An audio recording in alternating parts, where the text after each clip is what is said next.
मूसा और जलती हुई झाड़ी। मूसा और जलती हुई झाड़ी की कहानी हमें पवित्र बाइबल की दूसरी पुस्तक निर्गमन के 3 और 4 अध्याय में मिलती है। और अगर आपने मूसा की इससे पहले की कहानियाँ नहीं देखी हैं तो कृपया नीचे डिस्क्रिप्शन बॉक्स में दिए गए लिंक पर क्लिक करें, क्योंकि ये कहानी उसी के आगे की है। मूसा ने एक मिस्री को मार डाला था जो एक इस्राएली दास को पीट रहा था। फिरौन ने उसे मारने का आदेश दे दिया और मूसा मिस्र से भाग गया और मिद्यान नामक स्थान पर पहुंचा और वहां रूएल नाम के एक याजक की पुत्री से विवाह किया और उससे उसका एक पुत्र उत्पन्न हुआ। मूसा रूएल की भेड़ों का चरवाहा था और बाइबल हमें बताती है कि जब मूसा 80 वर्ष का हुआ तब एक दिन मूसा भेड़ों को जंगल के पश्चिम की ओर ले गया। मूसा होरेब नाम के उस एक पहाड़ को गया जो परमेश्वर का पहाड़ था। वहां मूसा ने एक झाड़ी को जलते हुए देखा जो भस्म नहीं हो रही थी, इसलिए वो झाड़ी के निकट गया और उसने देखा कि बिना राख हुए झाड़ी जल रही थी। फिर परमेश्वर ने झाड़ी से मूसा को पुकारा और कहा, मूसा, मूसा। और मूसा ने उत्तर दिया, हाँ यहोवा। तब यहोवा ने उससे कहा, निकट मत आओ, अपनी जूतियां उतार लो, क्योंकि तुम पवित्र भूमि पर खड़े हो। मैं तुम्हारे पूर्वजों का परमेश्वर हूँ। मैं अब्राहम, इसहाक तथा याकूब का परमेश्वर हूँ। मूसा ने अपना मुंह ढक लिया क्योंकि वह परमेश्वर को देखने से डरता था। तब यहोवा ने उससे कहा, मैंने उन कष्टों को देखा है जिन्हें मिस्र में हमारे लोगों ने सहा है, और मैंने उनका रोना भी सुना है, और मैं उनकी पीड़ा के बारे में जानता भी हूँ। और मैं चाहता हूँ कि तुम इस्राएलियों के पास जाओ और उन्हें बताओ कि मैंने तुम्हें भेजा है और मैंने उनकी प्रार्थना सुनी है, और उन्हें एक बेहतर जगह भेजूंगा जहाँ विभिन्न लोग रहते हैं, कनानी, हित्ती, एमोरी, परिज्जी, हिब्बी और यबूसी। मैं तुम्हारे साथ रहूंगा और तुम्हारी सहायता करूंगा। इसलिए अब मैं तुमको फिरौन के पास भेज रहा हूँ। जाओ, मेरे लोगों अर्थात इस्राएल के लोगों को मिस्र से बाहर लाओ। तब मूसा घबराया और उसने परमेश्वर से कहा, मैं कौन हूँ जो फिरौन के पास जाऊं और इस्राएलियों को मिस्र से निकाल ले आऊं? तब परमेश्वर ने कहा, क्योंकि मैं तुम्हारे साथ रहूंगा और इस बात का कि तेरा भेजने वाला मैं हूँ ये प्रमाण होगा। लोगों को मिस्र के बाहर निकाल लाने के बाद तुम आओगे और इस पर्वत पर मेरी उपासना करोगे। तब मूसा ने परमेश्वर से फिर से पूछा, किंतु यदि मैं इस्राएल के लोगों के पास जाऊंगा और उनसे कहूंगा, तुम लोगों के पूर्वजों के परमेश्वर ने मुझे तुम लोगों के पास भेजा है, तब लोग पूछेंगे, उसका क्या नाम है? मैं उनसे क्या कहूंगा? तब परमेश्वर ने मूसा से कहा, उनसे कहो, मैं जो हूं सो हूं। जब तुम इस्राएल के लोगों के पास जाओ तो उनसे कहो, मैं हूं जिसने मुझे तुम लोगों के पास भेजा है। फिर परमेश्वर ने मूसा को ये भी कहा, मेरा नाम सदा यहोवा रहेगा। इसी रूप में लोग आगे पीढ़ी दर पीढ़ी मुझे जानेंगे। लोगों से कहो, यहोवा ने मुझे तुम्हारे पास भेजा है। यहोवा ने यह भी कहा, जाओ और इस्राएल के बुजुर्गों को इकट्ठा करो और उनसे कहो, तुम्हारे पूर्वजों का परमेश्वर यहोवा मेरे सामने प्रकट हुआ। अब्राहम, इसहाक और याकूब के परमेश्वर ने मुझसे बातें की। उसने कहा, उनसे कहो, मैंने तुम लोगों के बारे में सोचा है और उस सब के बारे में भी जो तुम लोगों के साथ मिस्र में घटित हुआ है। यहोवा ने निश्चय किया है कि मिस्र में तुम लोग जो कष्ट सह रहे हो उससे मैं तुम्हें बाहर निकालूं। मैं तुम लोगों को उस देश में ले चलूंगा जो अनेक लोगों अर्थात कनानी, हित्ती, एमोरी, परिज्जी, हिब्बी और यबूसी का है। मैं तुम लोगों को ऐसे अच्छे देश को ले जाऊंगा जो बहुत अच्छी चीजों से भरा पूरा है। बुजुर्ग तुम्हारी बातें सुनेंगे और तब तुम और बुजुर्ग मिस्र के राजा के पास जाओगे और उनसे कहना, हिब्रू लोगों का परमेश्वर यहोवा, इस्राएली लोगों का परमेश्वर यहोवा है। हमारा परमेश्वर हम लोगों के पास आया था। उसने हम लोगों से 3 दिन तक मरुभूमि में यात्रा करने के लिए कहा है। वहां हम लोग अपने परमेश्वर यहोवा को निश्चय ही बलियां चढ़ाएंगे। किंतु मैं जानता हूँ कि मिस्र का राजा तुम लोगों को जाने नहीं देगा, और केवल एक महान शक्ति ही तुम लोगों को जाने देने के लिए उसे विवश करेगी। इसलिए मैं अपनी महान शक्ति का उपयोग मिस्र के विरुद्ध करूंगा। मैं उस देश में चमत्कार होने दूंगा। जब मैं ऐसा करूंगा तो वो तुम लोगों को जाने देगा, और मैं मिस्री लोगों को इस्राएली लोगों के प्रति कृपालु बनाऊंगा। इसलिए जब तुम लोग विदा होगे तो वे तुम्हें भेंट देंगे। हर एक इजरायली स्त्री अपने मिस्री पड़ोसी से तथा अपने घर में रहने वालों से मांगेगी, और वे लोग उसे भेंट देंगे। तुम्हारे लोग भेंट में चांदी, सोना और सुंदर वस्त्र पाएंगे। इस प्रकार तुम लोग मिस्रियों का धन ले आओगे। परंतु तब भी मूसा चिंतित था। उसने परमेश्वर से कहा, किंतु इस्राएल के लोग मुझ पर विश्वास नहीं करेंगे। जब मैं उनसे कहूंगा कि तूने मुझे भेजा है, वे कहेंगे, यहोवा ने तुमसे बातें नहीं की। फिर परमेश्वर ने मूसा से पूछा, तुमने अपने हाथ में क्या ले रखा है? मूसा ने उत्तर दिया, यह मेरी लाठी है। तब परमेश्वर ने कहा, अपनी लाठी को जमीन पर फेंको। इसलिए मूसा ने अपनी लाठी को जमीन पर फेंका, और लाठी एक सांप बन गई। मूसा डरा और उससे दूर भागा। किंतु यहोवा ने मूसा से कहा, आगे बढ़ो और सांप की पूंछ पकड़ लो। इसलिए मूसा आगे बढ़ा और उसने सांप की पूंछ पकड़ ली।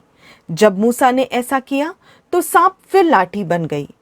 तब परमेश्वर ने कहा, अपनी लाठी का इसी प्रकार उपयोग करो, और लोग विश्वास करेंगे कि तुमने यहोवा अर्थात अपने पूर्वजों के परमेश्वर को देखा है।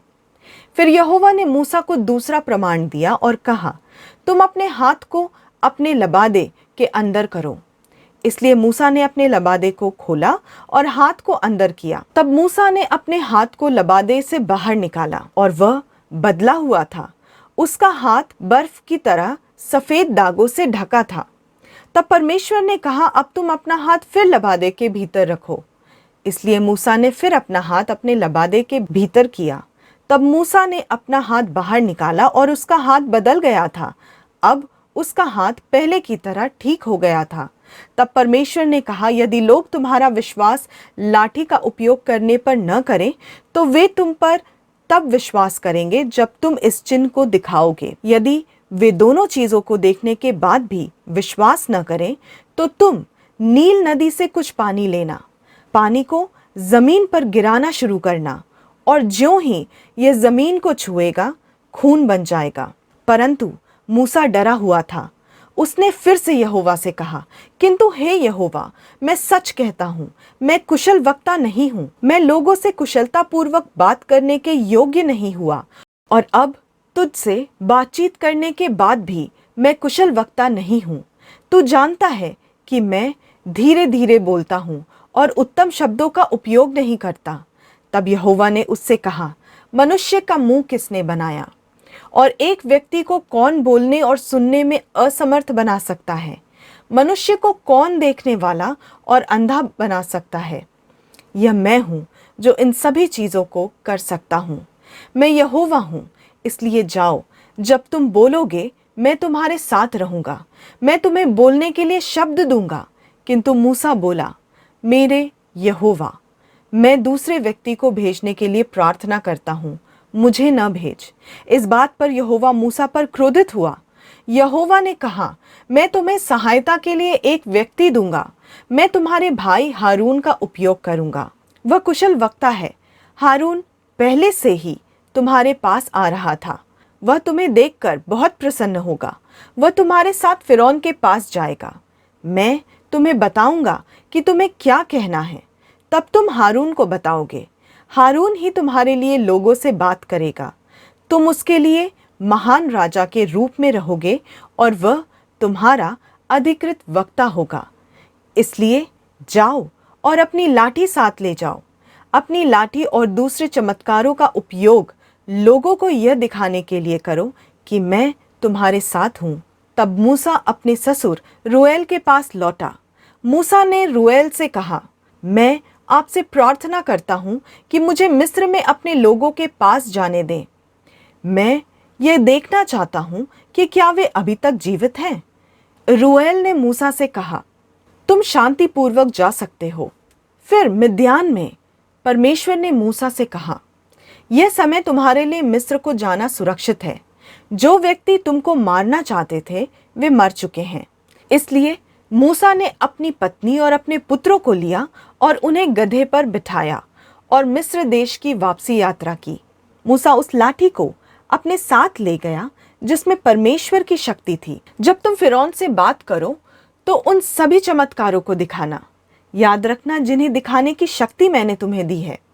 किंतु फिरौन को मैं बहुत हठी बना दूंगा, वह लोगों को जाने नहीं देगा।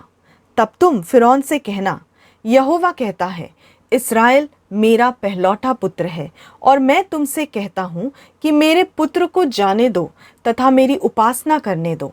यदि तुम इस्राएल को जाने से मना करते हो तो मैं तुम्हारे पहलौठे पुत्र को मार डालूंगा। यहोवा ने हारून से बात की थी।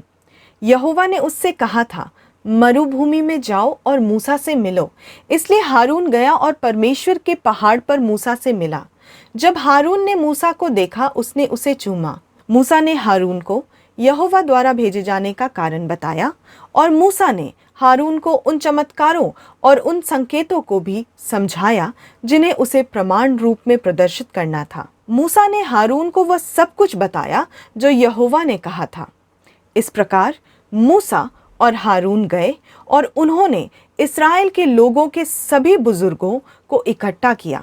तब हारून ने लोगों से कहा, उसने लोगों को वे सारी बातें बताई जो यहोवा ने मूसा से कही थी।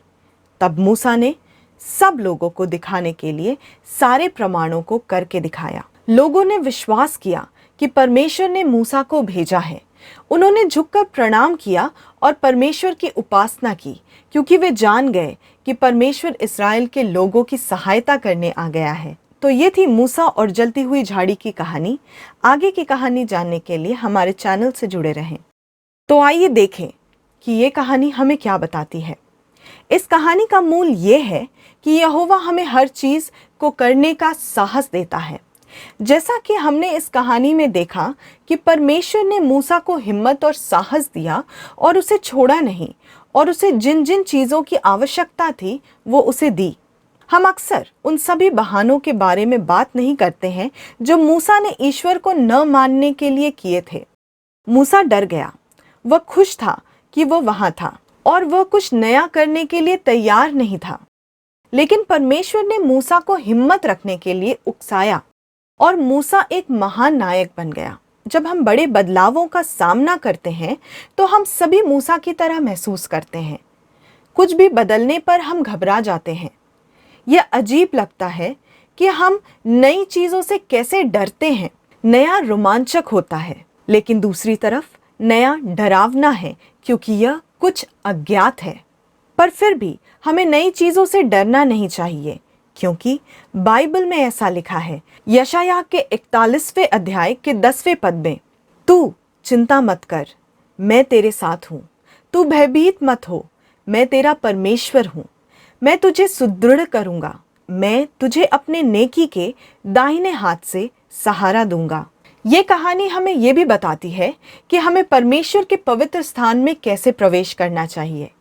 जैसे कि इस कहानी में हमने देखा कि जब मूसा पवित्र स्थान के पास पहुंचा तो परमेश्वर यहोवा ने उससे कहा कि अपनी जूतियां उतार लो, क्योंकि तुम पवित्र भूमि पर खड़े हो।